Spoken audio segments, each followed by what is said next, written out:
आज हम करेंगे chapter number 9 aromatic hydrocarbons exercise. Question number 1, the term aromatic drive from the Greek word aroma. ये आपकी book में लिखा हुआ है, स्टार्ट वेरी स्टार्ट में लिखा हुआ है aroma which means fragrance. Aromatic hydrocarbons include benzene and all those compounds which are structurally related। ये भी वहीं पर ही स्टार्ट में आपकी बुक में ये चैप्टर जो है उसमें लिखा हुआ है।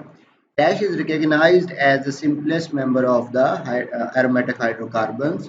बेंजीन इज रिकॉग्नाइज्ड, ये इंपॉर्टेंट है, शॉर्ट एमसीक्यूज में पूछते हैं। बेंजीन को simplest member of the aromatic hydrocarbon कहा जाता है। बेंजीन हैज, ये कौन सा स्ट्रक्चर रखता है? हेक्सागोनल स्ट्रक्चर रखती है। बेंजीन का स्ट्रक्चर होता है बेटा हेक्सागोनल स्ट्रक्चर।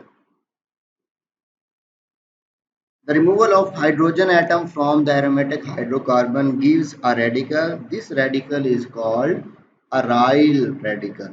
क्या होता है? aryl। इसको AR से भी शो करते हैं और सम केसेस में फिनाइल भी कहते हैं, PH। Benzene was discovered by Michael Faraday in 1825। The unhybridized 2p-Z orbitals in benzene partially overlap to form a continuous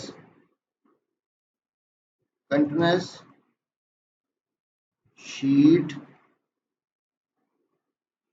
of electron cloud। एक continuous sheet बनाते हैं electron cloud की। The introduction of halogen group in benzene ring is called halogenation। The molecular formula of C6H6 indicate that it is highly unsaturated होता है, क्योंकि इसमें hydrogen कम है। जब हाइड्रोजन कम है तो वो डबल बॉन्ड और ट्रिपल बॉन्ड की तरफ बात जाती है, जो कि अनसेचुरेशन होती है। इसलिए ये जो C6H6 है, इसका मतलब ये हाईली अनसेचुरेटेड कंपाउंड है। आपकी बुक में भी लिखा हुआ है। On the oxidation in the presence of V2O5, जिसे वेनेडियम पेंटॉक्साइड कहते हैं, क्या बनता है? मैलिक एनहाइड्राइड बनता है। एंड देन उसकी क्या होती है, उसके अंदर हाइड्रोलिसिस करवाते हैं और वो मैलिक एसिड में कन्वर्ट हो जाती है। क्वेश्चन 2, इंडिकेट ट्रू और false. Benzene is more reactive than alkene. नहीं, ये रॉन्ग है। एल्कीन जो है वो ज्यादा रिएक्टिव है।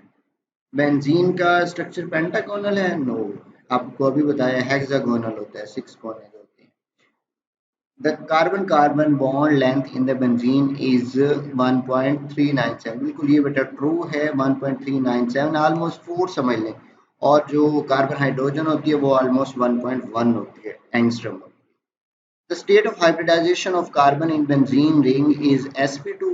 ये फॉल्स है बेटा। sp2 होती है, ये sp3 लिखी हुई है, sp2 होती है। उसके बाद there are 6 sigma bond in the benzene ring. ज्यादा होते हैं बेटा। 6 सिग्मा बॉन्ड तो जस्ट वो हेक्सागोनल स्ट्रक्चर में कार्बन कार्बन के दरमियान है।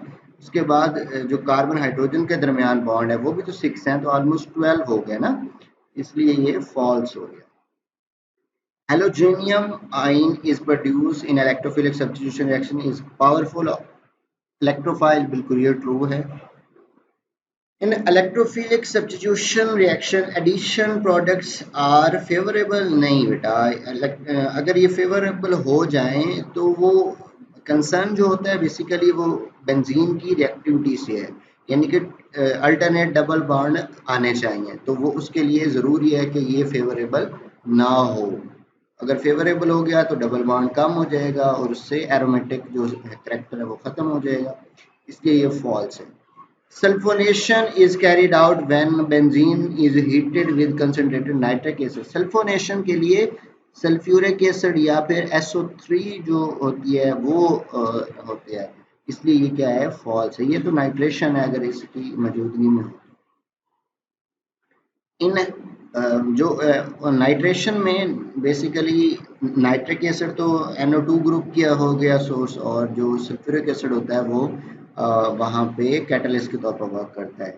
ओजोनोलाइसिस में ग्लाइऑक्सिजन मिलता है, बिल्कुल ये करेक्ट है, हमने पढ़ा है ये। करेक्ट है। उसके बाद है जी benzene has 5 resonance contributing structure, बिल्कुल ये भी ट्रू है। दो तो वो हो गए थे क्यूल स्ट्रक्चर और दो जो 3 जो थे वो दूसरे थे, तो टोटल हमारे पास 5 हो जाएंगे। सॉरी ये ट्रू है। The benzene molecule contain 3 double bond. 3 double bond तो रखते हैं लेकिन उसके साथ साथ सिंगल बॉन्ड भी तो होते हैं। 2 डबल बॉन्ड नहीं, 1 double bond no, delocalised pi electron charge बिल्कुल ये मोस्ट सूटेबल है बेटा। सेकंड क्वेश्चन है aromatic hydrocarbon are the derivatives of benzene. ये आपको पता है एरोमेटिक है तो सॉरी बेंजीन सही है। अच्छा जी, which of the following acid can be used as catalyst in Friedel Crafts alkylation और and acylation? तो ये होता है AlCl3 एल्यूमिनियम क्लोराइड होता है। ये बहुत इंपॉर्टेंट एमसीक्यू है बेटा, याद रखिएगा। Benzene can not go undergo, हमने बेंजीन के सब्स्टिट्यूशन रिएक्शन भी पढ़ा है, ये इलेक्ट्रोफिलिक जो आपने पढ़ा है, एडिशन रिएक्शन भी पढ़ा है जैसे हाइड्रोजनेशन है या क्लोरीनेशन होती है। उसके अलावा ऑक्सीडेशन रिएक्शन भी आपने पढ़ा वेनेडियम पेंटॉक्साइड के साथ, और एलिमिनेशन आपने नहीं पढ़ा। इसलिए ये जो बेंजीन होती है तो ये एलिमिनेशन रिएक्शंस नहीं देती। Among the following the compound that undergo most among the following compound that can be most readily sulfonated is। अच्छा यहाँ पे आपने दो तरह के कंपाउंड पढ़े हैं, एक होते हैं मेटा डायरेक्टिंग, एक होते हैं ऑर्थो पैरा डायरेक्टिंग। जो ऑर्थो पैरा डायरेक्टिंग होते हैं एक्सेप्ट हेलाइड, वो क्या करते हैं कि जो बेंजीन की रिएक्टिविटी है उसको इंक्रीज कर देते हैं। तो यहाँ पे आपको पता है जब बेंजीन के साथ मिथाइल ग्रुप लगता है तो वो अर्धो पैरा हो जाता है। टोलीन जो होता है अर्धो पैरा डायरेक्टिंग है, उससे बेंजीन की रिएक्टिविटी बढ़ जाती है। बेंजीन सिंपल तो नहीं होगा, अब इन दोनों बेंजीन और एटोलीन का कंपेयर करोगे तो टोलीन ज़्यादा रिएक्टिव है, और टोलीन और नाइट्रोबेंजीन का कंपेयर करोगे तो नाइट्रो तो विड्रॉइंग है। तो इससे क्या होता है मेटा डायरेक्टिंग है ये, तो बेंजीन की रिएक्टिविटी डिक्रीज हो जाती है। और क्लोरोबेंजीन की बात करें तो आपको ये बताया ये नो डाउट ऑर्थो पैरा तो होता है लेकिन बेंजीन की रिएक्टिविटी को डिक्रीज कर देता है। इसलिए ये जो हमारे पास है ऑप्शन ए ये करेक्ट है हमारे पास। ठीक हो गया। During nitration of benzene active nitrating agent कौन सा होता है? ये NO2 पॉजिटिव होता है, ये नाइट्रेटिंग एजेंट होता है हमारे पास, ये आपने याद रखना है। Which of the compound is most active? सबसे ज्यादा यहाँ पे इथीन यानी कि अल्कीन है। Electrophile in the aromatic sulphonation is SO3। यहाँ पे याद रखिएगा SO3 पॉजिटिव नहीं होता, ये बिल्कुल भी नहीं है। और हमारे पास जो करेक्ट आंसर है वो है SO3। नाइन्थ क्वेश्चन है the aromatic compounds burn with sooty flame because.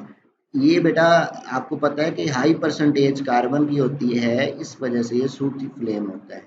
आपको पता है क्योंकि C6H6 होता है तो हाइड्रोजन कम होते हैं compare to alkane alkene and alkyne, तो इसलिए इसके अंदर परसेंटेज ऑफ कार्बन बहुत ज़्यादा होती है, इसलिए सूथी फ्लेम के साथ बर्न होता है।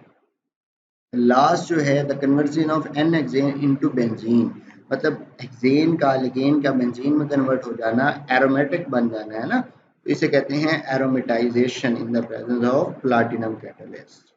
ओके बेटा जी, मिलते हैं आपसे नेक्स्ट वीडियो में, तब तक के लिए अल्लाह हाफिज़। सब्सक्राइब करें, लाइक करें, शेयर करें।